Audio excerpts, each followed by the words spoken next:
अस्सलाम वालेकुम जी जनाब। बलूचिस्तान एक इनका ही दास्तान के साथ एक और नुमाया और अजूबा चीज़ आपके सामने लेके आया हूँ। अब आपको दिखाता हूँ। आपने सुना होगा कारेज़ के बारे में। कारेज़ वो अंडरग्राउंड नालियाँ होती थी जिनके ज़रिए बलूचिस्तान में पानी प्रोवाइड किया जाता था। तो ये सामने जो आपको ये नज़र आ रही है ये कारेज़ है, ये आप देख रहे हैं। ये नीचे अभी भी ये पुराना है, लेकिन अभी क्योंकि ये बंद हो चुका है। अभी आपको दूसरी तरफ दिखाता हूँ।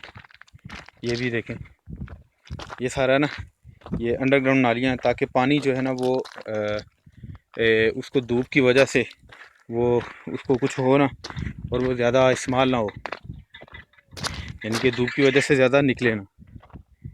तो इसलिए ये एक अजूबा चीज़ है। इससे पहले ये मुझे नज़र नहीं आई बलूचिस्तान में, लेकिन अब ये नज़र आई है। ये देखें, ये बड़ी ज़बरदस्त इसको अंडरग्राउंड नाली कह लें आप, बनी हुई है। ये कंक्रीट का ब्लॉक है। ये आगे देखें जहाँ तक ये जा रही है, ये सारी कारेज़ है। और ये एक अजूबा चीज़ थी, मैंने कहा आपको दिखाऊं। बहुत ज़बरदस्त है ये।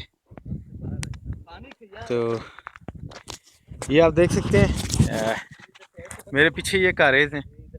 तो अब अगर जब भी आएँ तो मैं अभी ये ज़िला चागी में खड़ा हूँ। यहाँ पे ये जो मकाम है ये गिरदी जंगल का है, ठीक है। तो ये आप देख सकते हैं मेरे पीछे ये कारेज़ बनी हुई हैं। बड़ा ही खूबसूरत लगता है यहाँ पे आके, क्योंकि ये चीज़ नहीं देखने वाली है। और आप देखें कि ये आपके सामने भी पहली दफ़ा आई है। तो आगे मज़ीद आपको जो है ना वो मैं इलाका दिखाता हूँ इंशाल्लाह। इंतज़ार करें अगली एपिसोड का। आपको एक नए अजूबे के साथ मिलते हैं इंशाल्लाह। अल्लाह हाफ़िज़।